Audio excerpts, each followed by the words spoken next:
광주 MBC 라디오 칼럼. 라디오 칼럼은 여러 전문가들의 의견을 통해 한국 사회의 방향과 광주 전남의 미래 비전을 찾는 시간입니다. 오늘은 민족을 다시 생각한다라는 주제로 김정희 변호사와 함께합니다. 개천절입니다. 당군이 우리 민족의 최초의 국가인 고조선을 세운 것을 기리기 위한 날이라는 것은 두말할 나위도 없을 것입니다.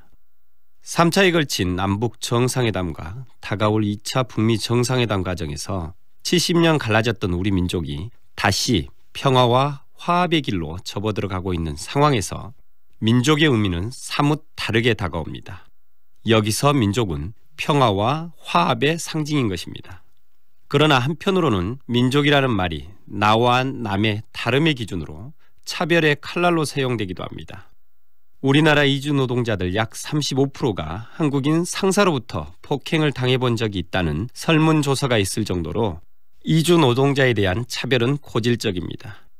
특히 최근 제주도에 입국한 외국인 난민 신청자들에 대한 시선은 악의와 편견에 가득 차 있습니다. 외국인들이 늘어나면 범죄가 늘어날까요? 그렇지 않습니다. 최근에 외국인들이 일으킨 범죄 수가 늘어나고 있는 것은 사실입니다. 그러나 이는 국내 체류하고 있는 외국인들이 늘어나면서 자연스럽게 발생하는 현상일 뿐입니다.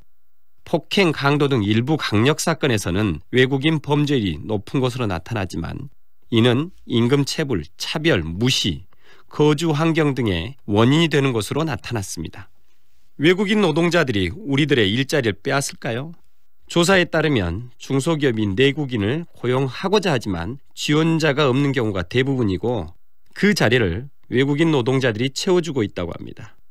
이주 노동자들은 우리나라 뿌리 산업을 지탱하는 토양으로서의 역할을 하고 있는 것입니다.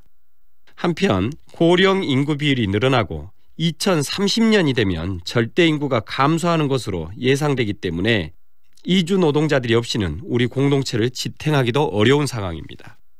우리 사회의 이중성에 대해서도 반성을 해봐야 합니다. 우리는 미국에서 활동하고 있는 김용 세계은행 총재나 미식 축구선수 하인즈 워드를 존경하고 응원합니다. 다문화 사회에서 우리 민족이 인정받기를 원하는 것이죠. 그러나 우리 사회에서 소수 민족이 나갈 길을 열어주고 있는지 유리천정은 없는지 의문입니다. 민족이 혈연 공동체란 뜻이라면 더 이상 의미가 없을 것입니다.